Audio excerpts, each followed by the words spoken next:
Bana, katika mshike na mbilinge za kimichezo, langu jina Njiva Othman na hii ni Kivumbi TV.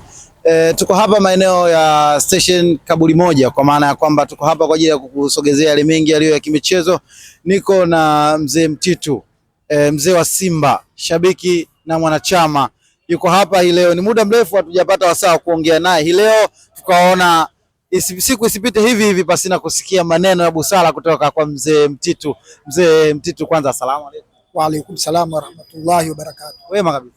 Namshukuru Allah kwa uwezo wake kuniachia pumzi siku ya leo, siku ya Jumatatu tarehe 27.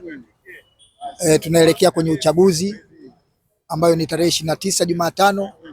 Basi kwa uwezo wa Allah tunaweza kufika siku hiyo kwenda kutia alama yangu ya kutiki. Mzee Mtitu, hapo tunaanzia chama lako jana limecheza na maneno mengi yamekuwa yakizungumzwa hasa katika mitandao ya kijamii mara baada ya chama lako kushindwa kuscore goli walau moja ikiwa inacheza nyumbani. Matarajio yalikuwa ni mengi na tambo na majigambo yalikuwa ni mengi ya kwamba mnakuja kumpiga nyingi kama zimepungua 7-8 yule Nsingizini Hotspurs mara baada ya Mwanga kuonekana katika mchezo wa awali ambapo mlishinda 3-0. Mambo yamekwenda tofauti na wananchi wametumia gepu hilo kuweza kutupa maneno ya kusema yako wapi sasa. Mlisema mtampiga nyingi na mlikuwa mkisema wao hawana nafasi. Kwanza namshukuru Mwenyezi Mungu kwa kumaliza mechi salama. Nadhani hakukutokea majeruhi wa kuzidi sana, zaidi tu labda ya uchovu.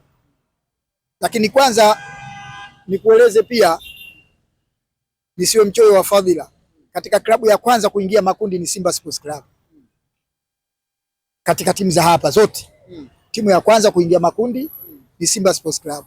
Sasa kama umekwishatumia nguvu ugenini, umepata goli 3, unakuja nyumbani kwako, ya nini upate tabu? Utumie nguvu nyingi za nini? Hilo moja. La pili, mwalimu ni bado mgeni sana. Nadhani juzi au jana ilikuwa ni siku yake ya 10 na kitu hivi. Meneja hawezi akajilipua kwa kutafuta swifa ambazo bado hajazikadiria, kwa sababu hata mechi ya kule umeona baada ya mchezo anasema kwamba sijaridhika na mchezo ambao umechezwa. Kwa hiyo bado kumbe mwalimu anatafuta namna gani anaweza kucheza huko mbele anakokwenda, anaweza kucheza mbele kwa sababu tayari amekwishaingia hatua ya makundi. Sasa usiwaonyeshe kila kitu. Makundi yanapangwa tarehe 3. Tarehe 3 yakipangwa makundi, kila mmoja ukimuonyesha mechi ya mwisho jana tayari umejiweka kwenye mtego mgumu. Lakini inaonyesha mwalimu alikuwa anataka kitu mpaka anafanya sabu zote zile, anasimama anajaribu kufoka kwa wachezaji. Inaonyesha kwamba alikuwa anahitaji goli, lakini isivyo bahati halikuweza kupatikana goli. Wewe ulitaka mwalimu afanyeje? Akae kimya? Meneja hawezi kukaa kimya, hata kama ilikuwa ile mechi imempalia, hawezi kukaa kimya hata siku moja. Umemwona yule kocha wa Yanga? Wao Yanga wenyewe walisemaje wakati wanatoka kule Malawi? Walisema kwamba hapa wanakuja kumgidimiza yule Silva nani? Nyingi sana. Matokeo yake mechi ikawa imewapalia. Mwamuzi tu ndo alileta halani wa sahala. Mwamuzi. Sijawahi kuona mpira wa kurushwa iwe offside, sijawahi kuona. Sijawahi kuona. Lile ni goli. Toka nilipoanza kuangalia mpira kwa kucheza kwangu kidogo na kuangalia mpira kwa muda mrefu, sijawahi kuona mpira wa kurushwa ukaja kuwa offside wakati kipa karuka kaukosa. Unataka kuniambia Yanga wamebebwa kwenye mashindano ya CAF? Sio kubebwa, mwamuzi ndo aliyefanya maamuzi yake. Mwamuzi ndo aliyefanya maamuzi yake. Jana uliangalia mechi ya Barcelona na Real Madrid? Niangalia. Goli ngapi za Real zimekataliwa? 2. Penalty moja. Sema penalty moja imekataliwa, ya pili ndio imekubaliwa. Sasa ukiangalia penalty ya kwanza na hii ya pili kuna tofauti gani? Wale wana VAR. Sasa juzi kama ingekuwa VAR pale kungekuwa aibu juu. Na ndio maana El Ahly baada ya mechi yake ya pili juzi aliyocheza na kupata goli moja nyumbani kwake, akalalamika, anasema kwamba mashindano haya yaliyobaki huko mbele tunakokwenda kwenye makundi lazima kuwekwe VAR.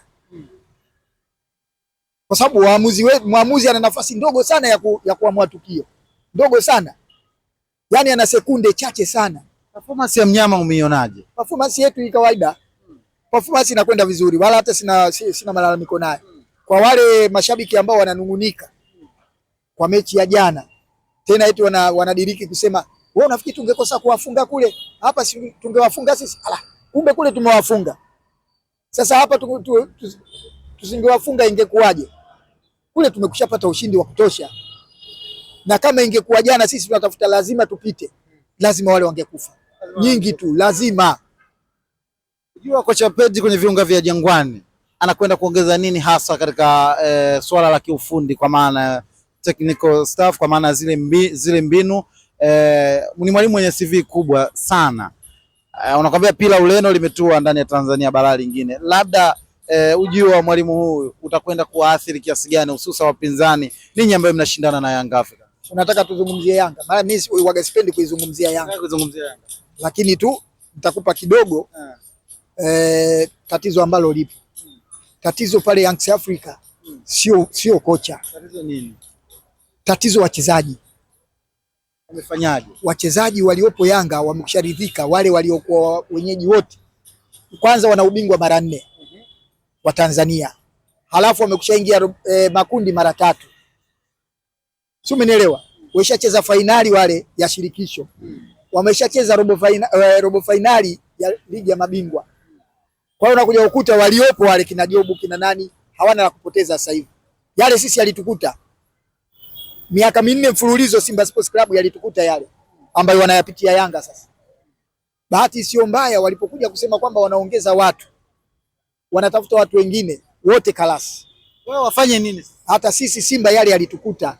Tulipokuwa tunasema kwamba tunaondoa Kagere, tunamuondoa Boko, tunamuondoa Bugaru, tukasema tunaongeza watu, waliokuja wote hakuna hata mmoja alikuja kukliki vizuri.